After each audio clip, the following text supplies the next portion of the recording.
Thank you. Thank you. The prophecy of the mark of the beast is one of the most incredible in the Bible. Simply stated, it tells us that in the last days, no man, woman, or child will be able to buy or sell anything unless they have a mark in their right hand or in their forehead. Years ago, a prophecy like this would have been absolutely impossible to fulfill with these old cash registers, or with the bartering system where a farmer may trade eggs for milk or so on. These things could have never come to pass. But with today's emerging technology, we are the first generation that qualifies to be the last generation before the return of Christ.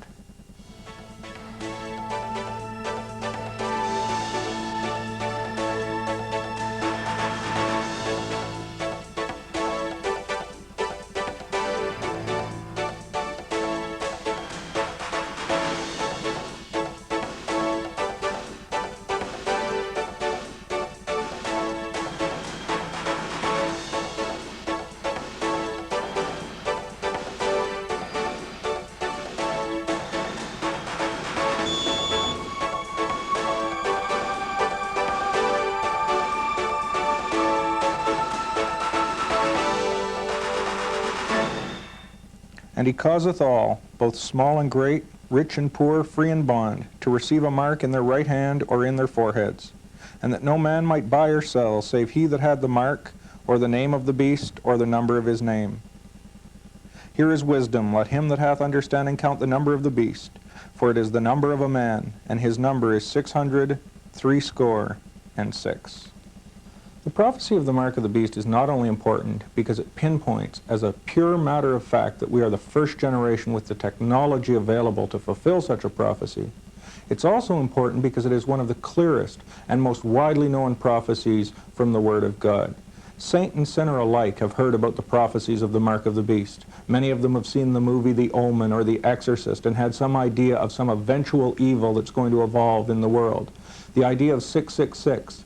The idea of the Antichrist causing every man and woman under some form of Big Brother society to receive a mark are well known amongst the population, as I say, not just amongst Christians, but amongst the unbelievers as well. That's what makes this prophecy so very important.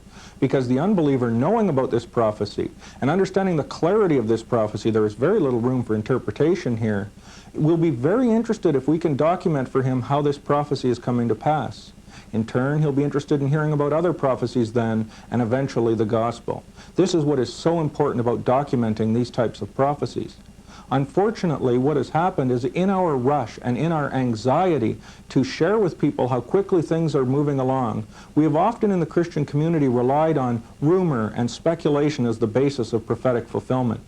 Let me give you an example. A few years ago, you probably heard a rumor that a Social Security check had been issued to various people throughout the United States saying that they could not cash that check unless they received a mark in their right hand or in their forehead. So the rumor went, when those people called the Social Security Administration, they were told, oh no, that's not quite for yet. That's a few years down the road. Please return that check and we'll give you another one. This was reported as fact in Christian books and in Christian ministries all over North America. You would think with such a dramatic development someone would have thought to photocopy one of these checks, or someone would have kept one as documentation of this incredible fulfillment of Bible prophecy. Instead, there's absolutely no documentation whatsoever. This crying wolf is only going to add disrespect to the prophetic word of God, and it's going to make it much more difficult for us to reveal the actual coming of the mark of the beast as it really happens. Another example, once again widely reported in Christian media, was that government workers in various locations in the United States were having to have a mark implanted in their right hand or in their forehead before they could get into high security zones. We were told also that in Sweden an entire town had received the mark of the beast so that they could shop and test the system there. Once again, rumor and speculation, no hard proof of the facts. The problem is, as I say, that if we try to use these rumors as a proof of what's happening, we are going to have cried wolf. And when we begin to try to document what is really going on, and when we try to witness with this prophecy, we're going to have discredited by our own behavior one of the clearest and most dramatic proofs possible that we live in the last generation before the return of Christ. What you are going to hear in this report is documentation of how this is all actually coming about.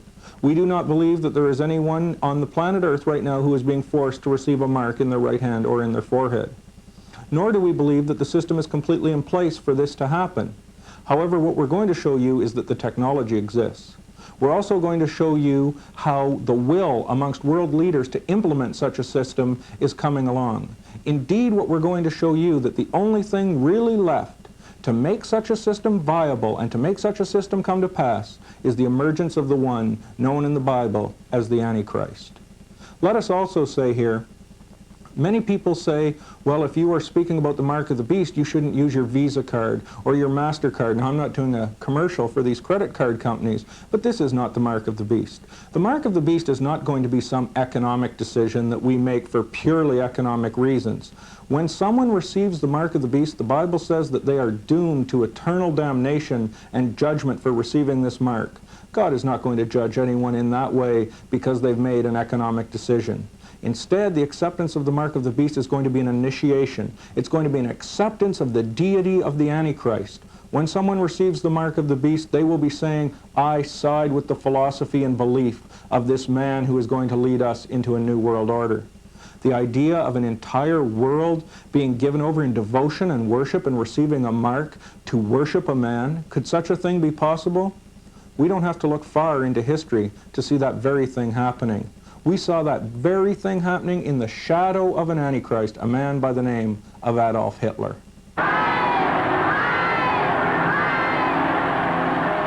My feelings towards Hitler were such as if he were some superhuman being between man and a god.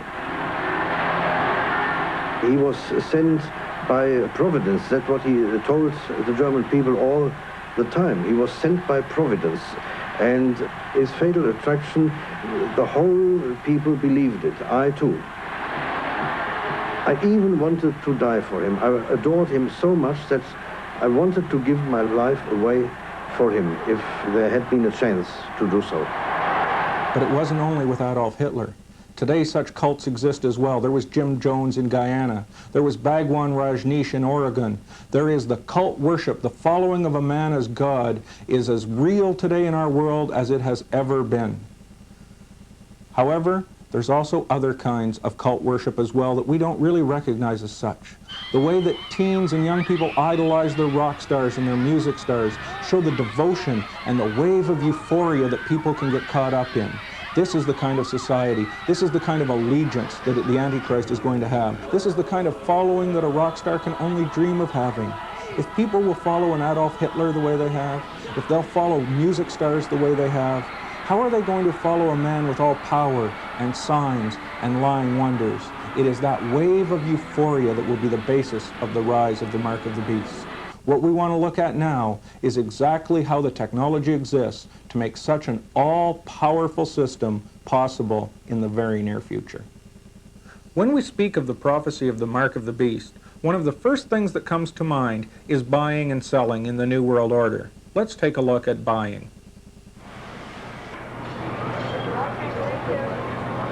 Of course, when you buy something in a store, there's all kinds of different ways of paying for it.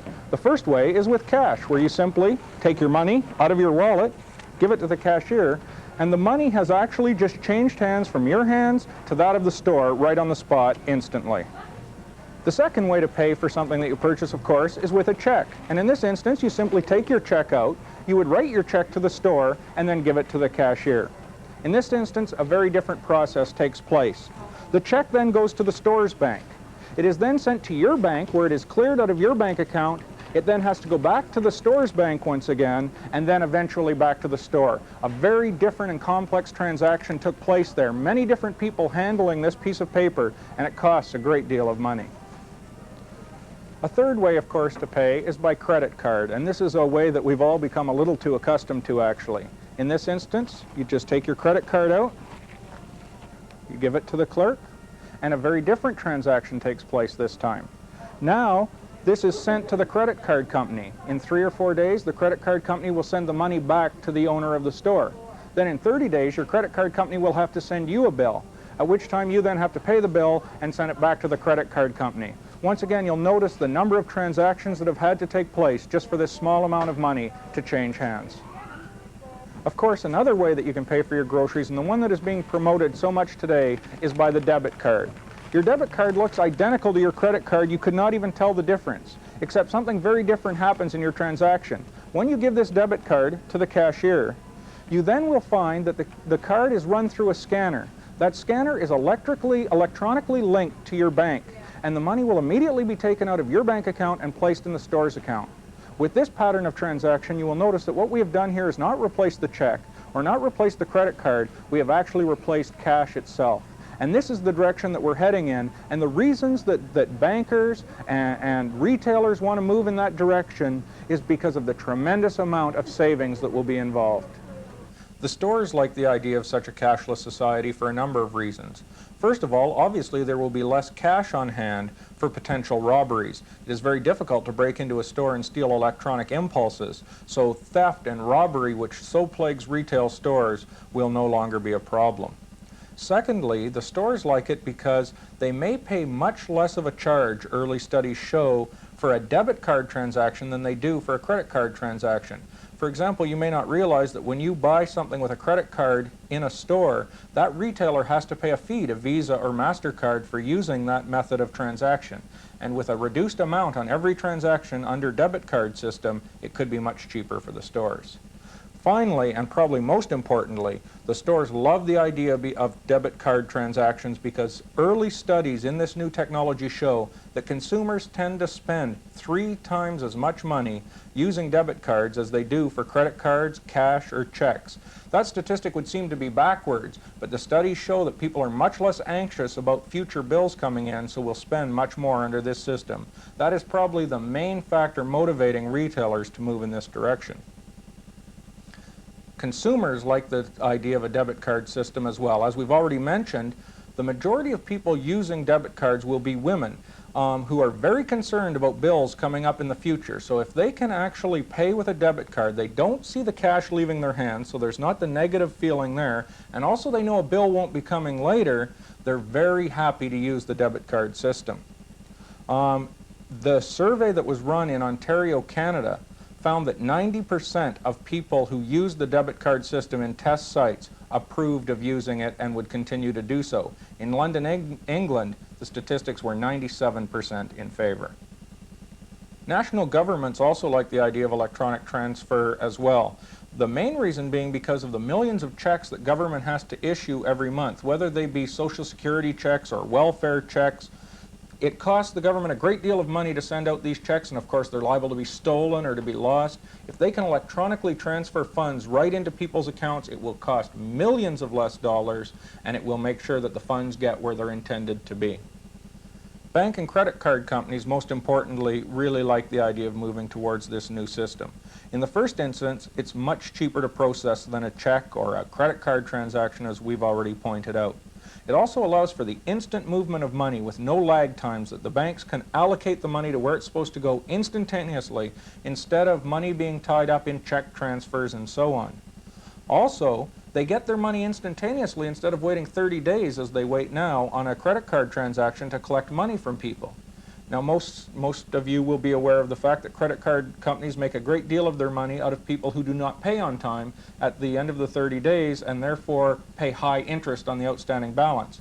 Under a debit card system, that could still function, just if you went to withdraw money from your bank account and transfer it to the stores, you would go into an overdraft situation and pay the same way that you did to a credit card, so they would still maintain their income that way. They've just wiped out the 30-day waiting time. Probably one of the most important reasons that the banks want to get rid of the credit card and checks and cash and so on is because it can allow them to eliminate the bank branch. When you have to set up branches and staff them with people, it becomes extremely expensive. Electronic funds transfer could wipe that all out. Probably the biggest change in banking over the last 10 or 15 years has been the computer. The automated teller machines locally are as well being expanded. There's a couple of reasons for that. One is the automated tellers give a customer 24-hour access to their bank accounts, which improves the service.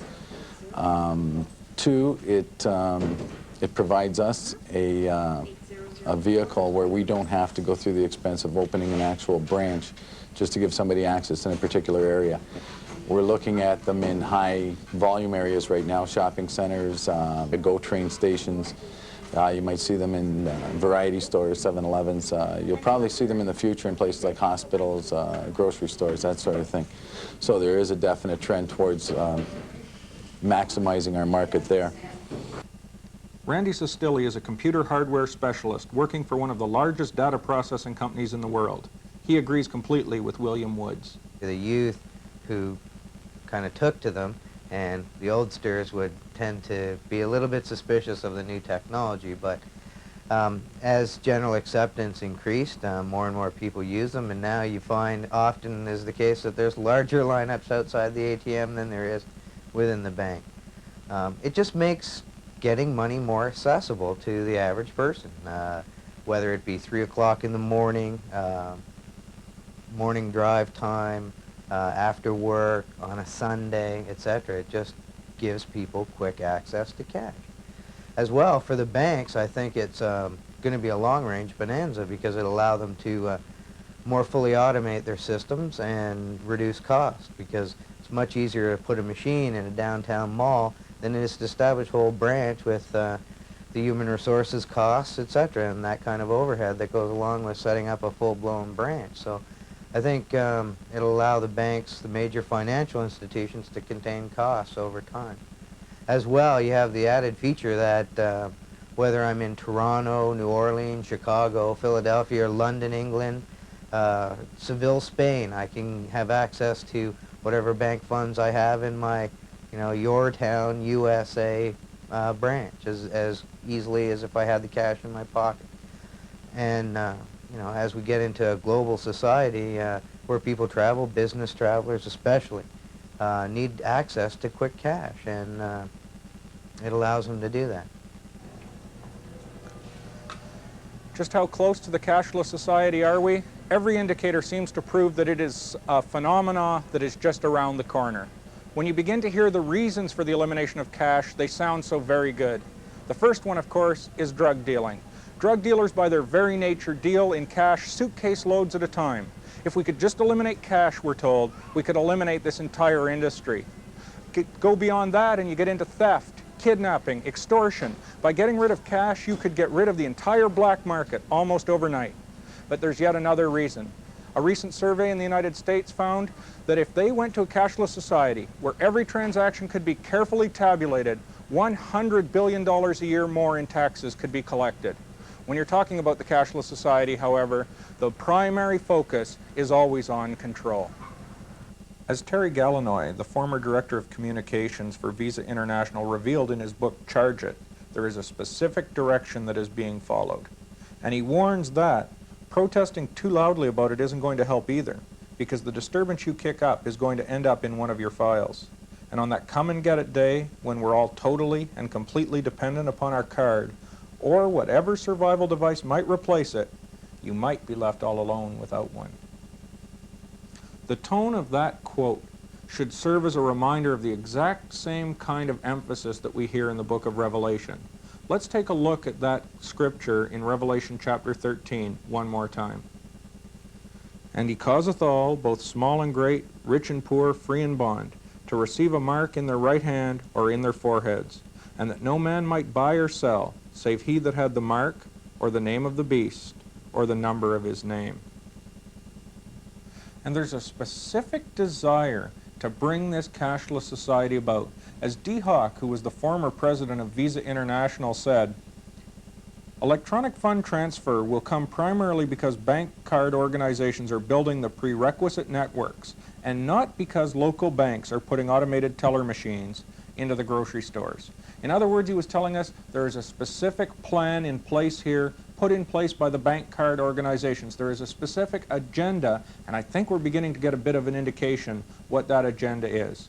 Very clearly, we now know two things. The technology is there to make it possible, and the will, the desire to put it into place, is there as well. The prophecy of the mark of the beast is located in Revelation chapter 13. By its very placement, we see it in part of a bigger context. You see, Revelation chapter 13 is the chapter of the Bible that speaks the most clearly about the New World Order that will exist in the last days. And this New World Order is made up of a political system that will span the world, a religious system that will span the world, and an economic system that will span the world. When we talk about this movement towards the mark of the beast, therefore, we're not talking about automated teller machines in Iowa or Kansas or in Florida. We're talking about an electronic web that will spread throughout and span the entire globe in the last days. The Ron Paul investment letter tells us a little bit about how far that has come. According to the former congressman, in the very near future, all the world's major banks will be connected by a new, highly advanced form of computer network. Sponsored by the Society for Worldwide Interbank Financial Telecommunications, or SWIFT, it provides an international common language for all banks in the world. So far, the top 54 countries have signed up. We're entering an age where the emerging technologies is allowing connectivity and access to data that's been unprecedented in history. We have large systems that can talk to other large systems half a world apart, connected through fiber optic channel, or if we're talking about overseas connection, through satellite transmissions, which makes the response equivalent to going around the corner. That allows common databases, for example, to be referenced by multiple sources in real-time mode. Let me give you an example. The connectivities of stock market listings, for example. Challenge for the future, obviously, when you have stock markets all around the world and you have large financial institutions which are centralized in a city, they need instant access in what we call real time. That is, a trade happens at 9 a.m. Eastern Standard Time and it's instantaneously registered around the world, so that no one is advantaged or disadvantaged by like a lag in time, for example. But also, I think the key to these systems is that they're directly linked now. Being a child in today's world is more difficult than ever before. And though we try to raise our children in a good Christian home, it's not always as easy as we might have hoped. Because as soon as a child leaves the comfort and safety of his parents' side, he enters a different world.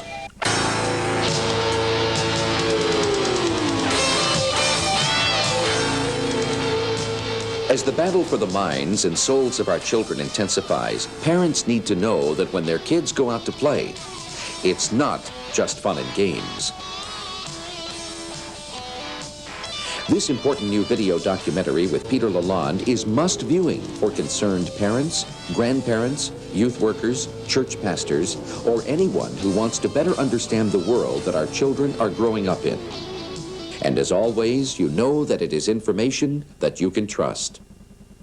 From the occult messages of the Saturday morning cartoons to the anti-Christian propaganda that pollutes primetime TV, this video is a real eye-opener.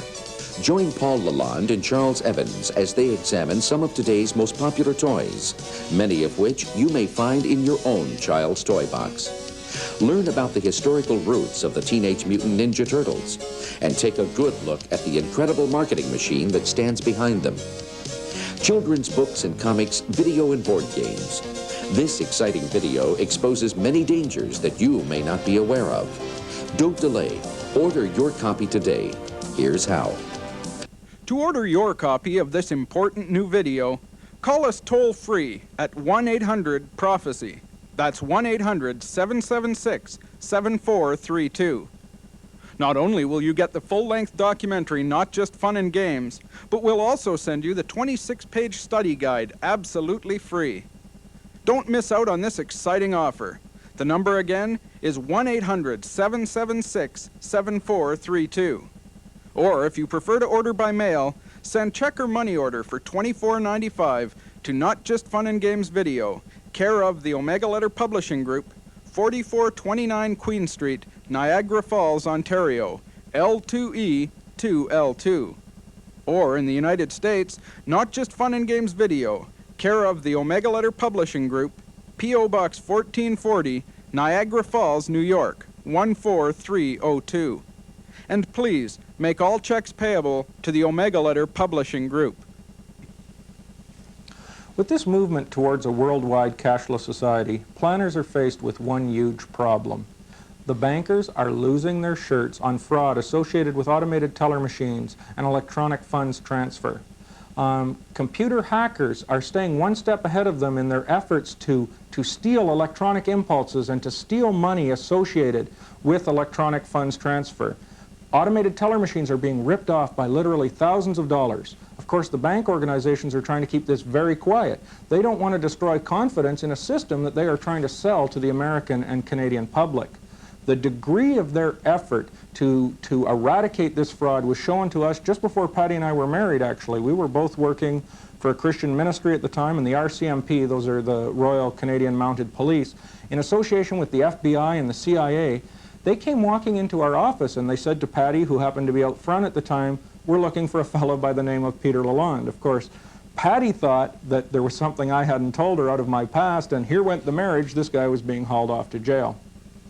As it turns out, what it was, the research that I was doing at that time on the technologies we're talking about right here was being recorded. Every time I requested information, every time I made a phone call, my name was being entered into a huge database in Los Angeles.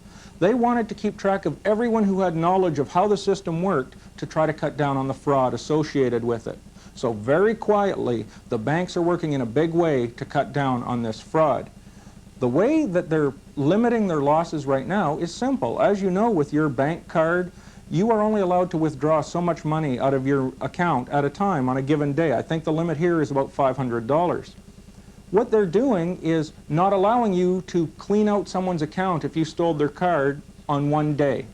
In the future, however, if we're going to move towards a new world order and a totally cashless society, these limits will be infeasible. You cannot limit the use of someone's money to only $500 a day. What if they have to buy a car or a house or other large ticket items? So as banks begin to get closer towards the fully cashless society, and as they feel comfortable that they've eliminated fraud, you're going to see those limits begin to go up. But in the meantime, fraud is setting the whole system back. I think the challenge for those companies that are running automated teller machines is to come up with a way that they can absolutely tie the card to the person, be it by fingerprinting systems that can be matched or retinal scan systems or something. I think the day of the personal identification number is over, and they'll have to get some sort of much more sophisticated tie-in to prevent frauds, to prevent misuse of the system. The issue in the 90s is security.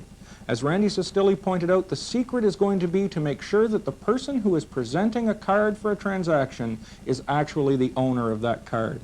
The way that that is done right now is that when someone uses their card, they have to punch in along with it a secret personal identification number that theoretically no one else knows. There are some huge problems with this system. The first is that people are lazy. A survey by the Federal Reserve Bank of Atlanta found out that the majority of people actually write their personal identification number right on their card to make sure they don't forget it. This, of course, defeats the whole system. But it's not only that. The personal identification number has glaring weaknesses. What about the elderly person who cannot remember a secret number? Or someone with a mental disability or someone with Alzheimer's? We must also not forget that if someone has a bank card or a debit card, and they are robbed at gunpoint, it is very easy at gunpoint for the thief to get that personal identification number out of them and then use that card and that identification number together to withdraw money from that person's account. In answer to the question of how to solve this problem, the U.S. News and World Report article claims that many companies are betting that consumers will be glad to give up their plastic cards and forget their passwords and personal ID numbers in favor of a system that reassures a unique physical characteristic. Here is where we get to the crux of the matter. A debit card in your wallet is not nearly so good a proof that you are who you say you are as, say, your fingerprints. Why? Because your fingerprints are unique and someone simply can't steal them, and you can't forget them either. This idea of using a unique physical characteristic, whether it be fingerprints or retina scans of your eyes or hand scans, to determine the identity of an individual is known as biometrics, and it's the wave of the future. Marcel Graves is the founder of Identity Systems Incorporated. The benefits to the issuing organization are that they can rest assured that the documents coming into the terminal, the card coming into the terminal, is legitimate. the issuing organization can rest assured that whoever presents the card, when their fingerprint matches the one that's in the card, is in fact the rightful owner of the card. According to Benjamin Miller of Personal Identification News, biometrics will be a major part of our life by the year 2000.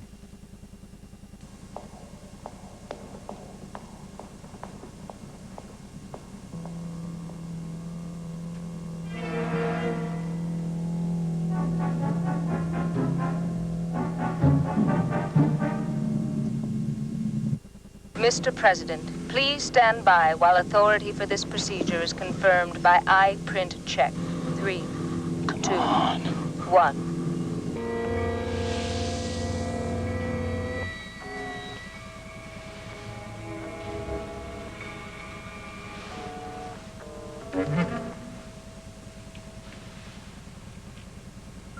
Identify for retina scan. Kirk, Admiral James T.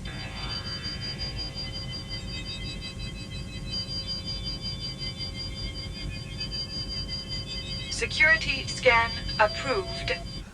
No longer are Captain Kirk and James Bond the ones who need such elaborate controls. Now it is you and I, the citizens of the everyday world of this last decade of the 20th century. For example, Identity Systems, a Canadian company, are merging the technology of the smart card and fingerprint readers. Why not put integrated circuit cards together with digitization of fingerprints, and you come up with a very tight system? This space-aged identification system is based on a new kind of plastic card, the smart card. Unlike most plastic cards, the smart card has a microchip implanted within it that can contain all kinds of personal information and records, including a digitized record of your fingerprints. The individual's fingerprint is read from the card into the terminal. The user is asked to resubmit his fingerprint. The two are compared, and access is granted or denied. Such a technology, planners boast, will be as widespread and revolutionary as the invention of the telephone. When one considers the number of passports and travel visas issued annually internationally, the number is mind-boggling. The really fascinating part of this whole exercise for me, though, is when one begins to consider the numbers of credit cards, when one begins to consider the numbers of healthcare cards, driver's licenses, building access cards, computer network access keys. The numbers are really quite staggering. In our travels, most people to whom we speak say, I'll sure be glad when you guys are up and running and I don't have to wander around with a wallet full of cards. One card will do everything. That idea is not that far down the pipe. All of this talk of retina readers and hand scan machines and full body scanners, though they're being tested and used in high security installations, for wide scale usage, they're just far too expensive. In fact, the price would make it absolutely infeasible to use a system like this. Security expert Dick Nacito. One is cost, okay, and that is really a very big issue, believe me. I mean, even with the awareness level that there is now with regards to the need for security, whether it's at the condominium level or the commercial building level or the bank level, the use of that technology is very expensive and it's limited, and it has to be perfected as well. It has to become a very easy to maintain type of technology as well, and like I say, cost is a big factor. You will note, however, that in the instance of the smart card, the only use for the plastic card is to serve as a handy carrying case for the microchip. The plastic card itself serves no other purpose. So, what if you took the chip out of the card and implanted it under the skin? Is that too big a leap in logic? By doing so, you would solve the very expensive problem of making sure the owner of the chip is who he says he is. The logic is clear, especially when you realize that these chips can cost well under $30 each. By going to such a system, at virtually no cost when compared to the current costs of credit authorization, credit cards, checks, and the massive losses from fraud, you would save literally billions of dollars a year worldwide. One precaution, prepare a subcutaneous transponder in the event we can't use our communicators. Insert the transponder, Doctor.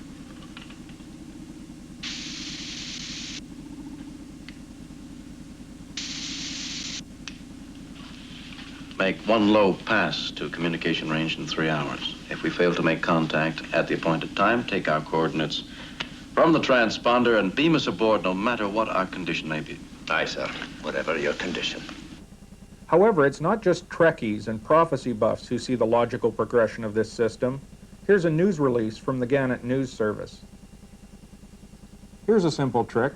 Wave your hand over the computer code scanner at the grocery store checkout counter, and your bill is deducted from your checking account.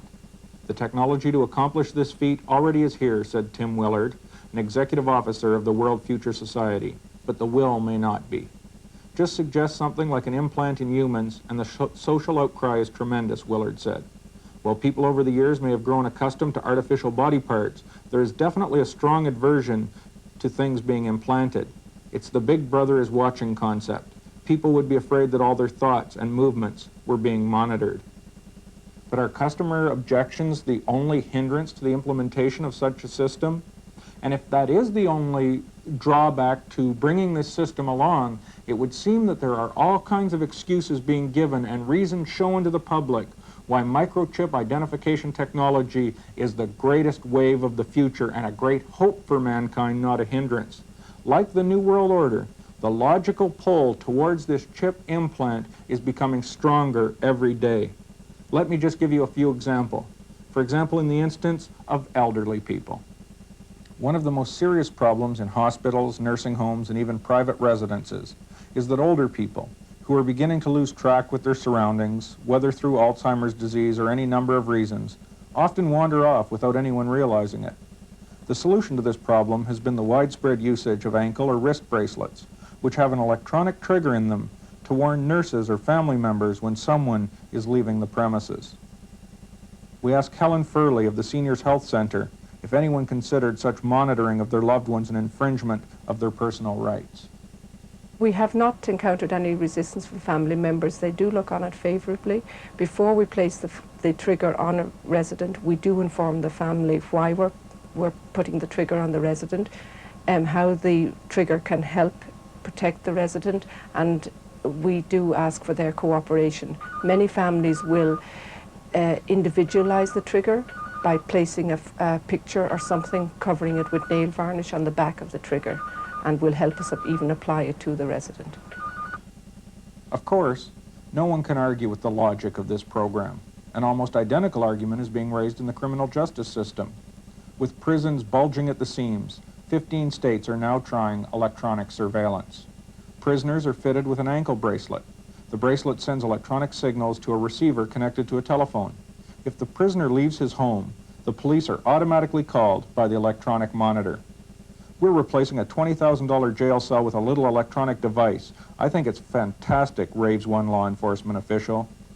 Unlike the elderly, however, there is a real problem with attempted removal of the device. An implant would be a totally logical solution. While we're speaking of the criminal justice system, it's worth noting nationwide projects to use microchip technology, not just to keep track of convicted felons, but to keep track of one of their favorite targets.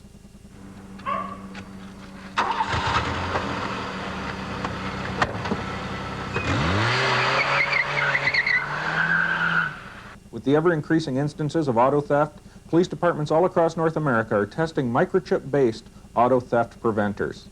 The LoJack system, for example, developed by a Massachusetts firm, consists of a 4-inch micromaster implanted in a car.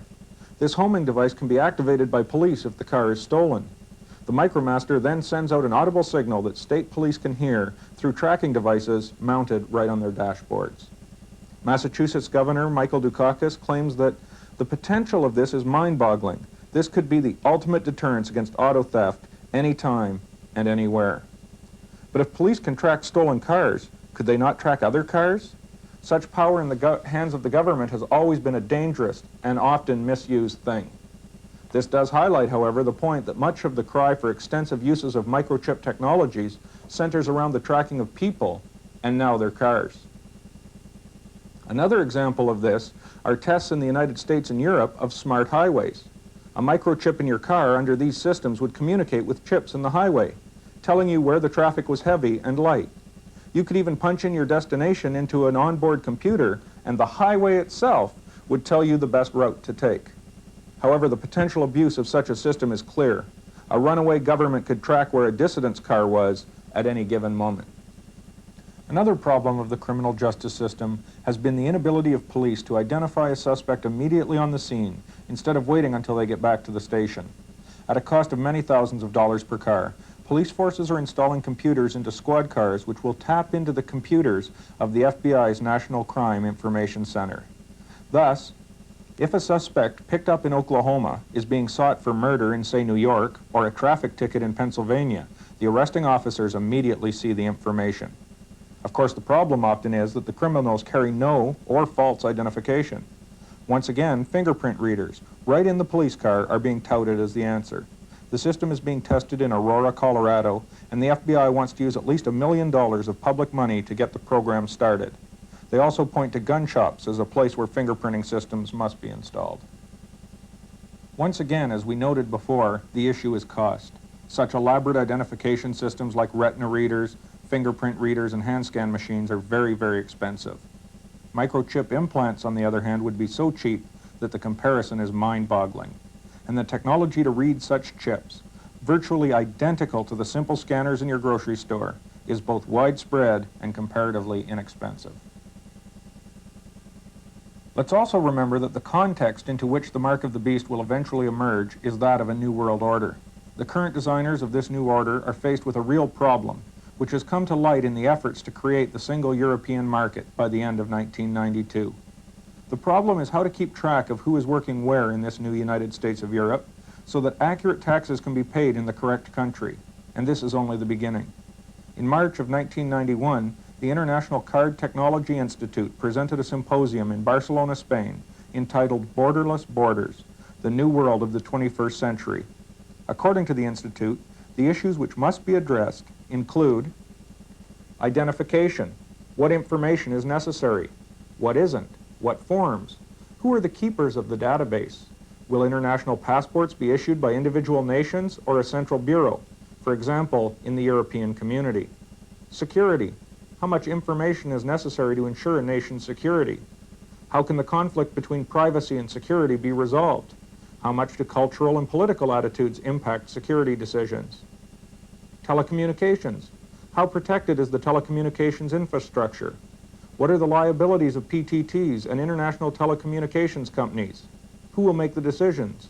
Government, business, or a worldwide entity? Banking and point of sale. Why should integrated circuit smart cards or debit cards replace cash? How much will identification and social services requirements drive these cards applications? International Card Technology Institute President Arlen Lesson made the following observations about the symposium. This is a very important conference, and not just because of the issues to be raised. The purpose of this conference is to formally and informally create a dialogue among people who must make decisions about how we are going to live in an open world. We are not yet a global community, but that is clearly the direction in which we are heading. Borders will tend to blur and disappear on levels of economic, technological, political, military, and even social activities. How can the integrity and the security of a nation be maintained if people are free to cross from one nation to another? Of course, there must be some constraints, some means of knowing who is wishing to cross, some means of monitoring and or identifying people from various nations. I don't know if you realize how dramatic what we just heard was, but what we saw in this conference was the discussion of a new world order, the birth of a society with no borders that was coming in the near future. And what was to be the basis of this new world order? A cashless society. A society controlled by a database that covers the entire globe, keeping track of every man, woman, and child, where they cross borders, when they buy and sell. An entire society exactly like the one spoken of in Revelation chapter 13. But the incredible thing here is the marriage of the two. Here we have a conference of world leaders discussing how the new world order and this cashless society must come together. The exact pairing of Revelation 13. And where is this being born? In Europe. The very basis of the society out of which the Antichrist will rise. The very spot in the world where this new world order with the mark of the beast will be born in the very near future. There are also very heartwarming reasons being given to accept the micro-technology of this new world order. One of the most prevalent today is for medical emergencies. If a person lies dying today, ambulance or emergency workers often have no idea what the problem is. A medic alert tag would only be of limited help in a few situations. Optical cards, on the other hand, which can hold 800 pages of medical history including x-rays, charts, and EEGs, are today being vigorously marketed. Likewise, smart cards with their tiny microchip offer the same capacity. The chip which will allow you to buy, sell, work, and travel in the New World Order may, planners tell us, also save your life. Missing children. The degree of the crisis burst into our collective consciousness in the 80s. Once again, microtechnology is being offered as the solution. Children's shoes can carry a microchip in a little dog tag. Dentists are attaching microchips to children's teeth. Both of these ideas work like the chip placed in cars. If Johnny goes missing, police can activate the chip, leading them straight to Johnny. However, in the case of abduction, a kidnapper could discard the shoe or pull the chip off a tooth. An implant, of course, would not be so readily accessible. But just how far-fetched is this? I have with me on the line Dr. Daniel Mann, a plastic surgeon from southern Florida. He actually holds a patent for a microchip that can be implanted under children's skin. Dr. Mann, perhaps you could tell us a little bit about this microchip. The implantable homing device is an answer to many of the problems in tracking people and livestock in all kinds of situations. And the implantable homing device is put in a area of the body, in an area usually that is very difficult to detect. It is an easy procedure. It does not take long time, and the homing device will allow to track these people or livestock in a much easier way. So if someone is kidnapped, what then would happen? The person who wears the homing device can trigger it, and it can also be triggered remotely. It can go into distress signal, and the distress signal will sound every once in a while, once in 24 hours or so, and it will leave a signal where the signal can be located on a screen due to the cellular towers. Right. By triangulation. A lot of the country is covered with cellular towers, and the same signal can be found. And when you have a control house, control station that controls these towers, they have computers there, and the computer would then have a track of the signal. Have you done any actual implants to this point? I have been thinking about it for a long time, but I have not actually done the operation because one needs to get approval from the FDA, and there's other things that are involved with this. I understand that this implant has been patented. What's the status with that? The Commissioner of Patents and Trademarks of the United States had issued us a patent on this that covers not only the cellular system but also satellite system. So it has a huge potential in the future for this kind of device in all kinds of situations. Even if the cellular system would not be interested in that, the satellite system would certainly be available because there are many satellites now in the air, and they don't have quite the use that people thought that they could use, and they certainly could use the homing device. Dr. Mann, thank you very much. Well, up until this point, we have now seen some pretty convincing documentation of how far we've come, not just towards the technology to make the mark of the beast possible, but the actual beginning acceptances of the idea of an implant being accepted under the human skin. We're going to take a short break, but when we come back, we're going to take a look at what may well be a prototype being tested for the mark of the beast. To order a VHS copy of this special report, send check or money order for $24.95 to Mark of the Beast Video, P.O. Box 1440, Niagara Falls, New York, 14302. For Canadian orders, write to Mark of the Beast Video, 4429 Queen Street, Niagara Falls, Ontario, L2E2L2. For MasterCard or Visa orders, please call 1-800-PROPHECY in Canada or the U.S. We've spent quite a great deal of time so far documenting how both the technology and the public acceptance necessary to make the Mark of the Beast system work is quickly falling into place. However, in scientific research, the best place to go to see how far we've come in a specific area is in the testing laboratory. This case is no exception. Indeed, pilot programs being run in animal shelters and humane societies all over the world are proving that keeping track of large populations through microchip implants and centralized computer data banks is completely feasible. One such system is put out by the InfoPet organization of California. Their computer system boasts the ability to keep track of 4 billion cats and dogs worldwide, and the system is amazingly simple. A tiny microchip is injected through a simple syringe into a spot below their skin.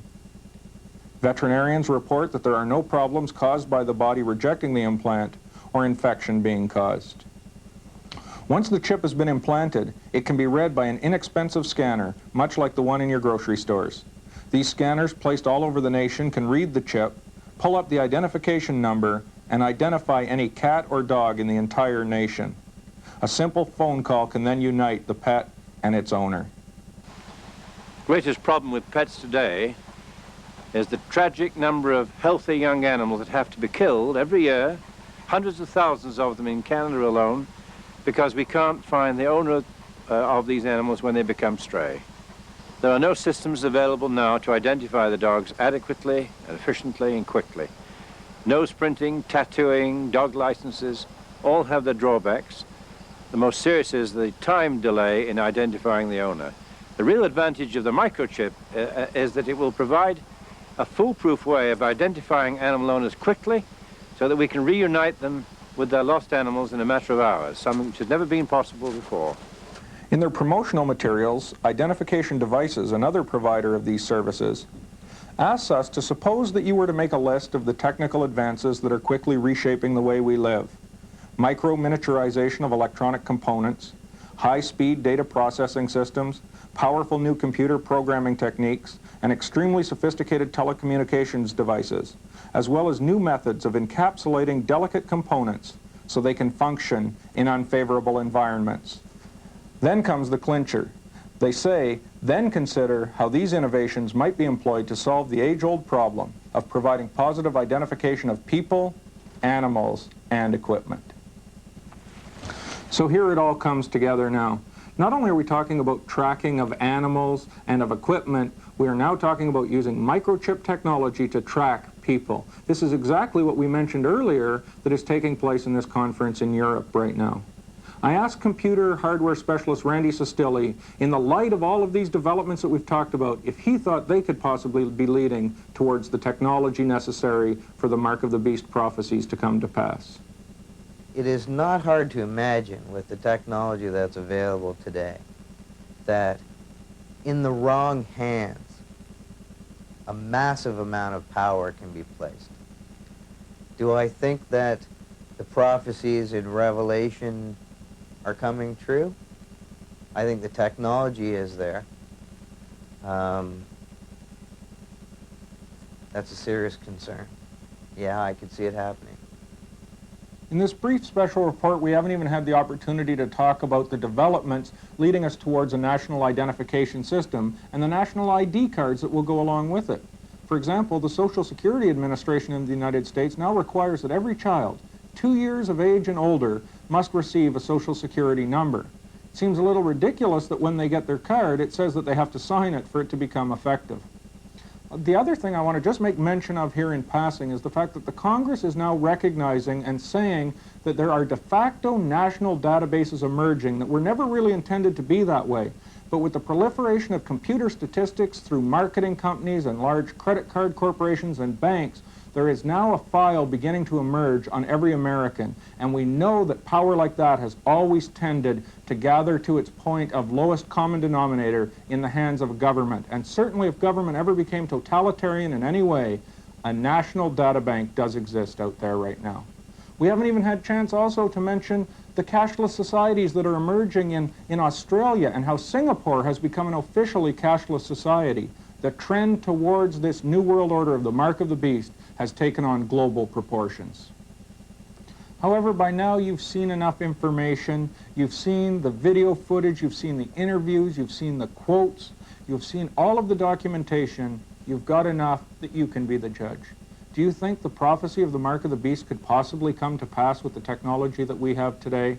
I think you'll agree that it's clearly much better than a guess that someone took 2,000 years ago. And this is only one of the fulfillments of Bible prophecy that we see coming to pass in these last days. The birth of the New World Order, the rise of the New Age movement, the emergence of a one-world religion, the hole in the ozone layer, the decline of the environmental situation on this planet. All of these are prophesied events that are pointing to us that Jesus is coming back soon. But the important thing now is to go beyond the facts, go beyond the information. You've got to get it from your head down to your heart. If you're a believer, we need to ask the Lord to stir us with these things and to make us realize the nearness of his coming. It's not so important when he's coming, it's who's coming. And that's the thing we want to point out in this ministry. The devil's greatest weapon in these last days is to try to lull the church to sleep. Remember the prophecy in Matthew chapter 25, all of the virgins are dozed off and sleeping when the Lord returns. We need to pray that the Lord will invigorate us with the hope of his glorious appearing. If you're not a Christian, if you're not ready, you've heard these things before, you need at this time to ask the Lord to come into your heart. And that's all you have to do. If you don't know what to do at this point and you're confused and you say, boy, this sounds so real, but I don't know what to do, you don't have to go see some priest or some Pharisee or some scribe. You just have to learn to turn to the Lord himself. You can just open up in prayer and ask the Lord to come into your heart and to forgive your sins and to have fellowship and to make you ready for that moment when he will return. That's not to say that after that you shouldn't get in a good Bible-believing church, because I believe that we need to gather together as believers now more than ever to encourage one another and to strengthen one another and to be ready, because the Lord is coming back at any moment. This is not a religious event. This is not dogma. This is not religion. This is pure faith in the Lord Jesus Christ. Remember, when you see all of these prophetic events come together, the scriptures tell us in Luke chapter 21 and 28, when you see all this begin to come to pass, then look up and lift up your heads, for your redemption draweth nigh.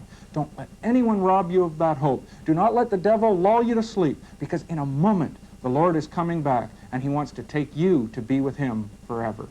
God bless you.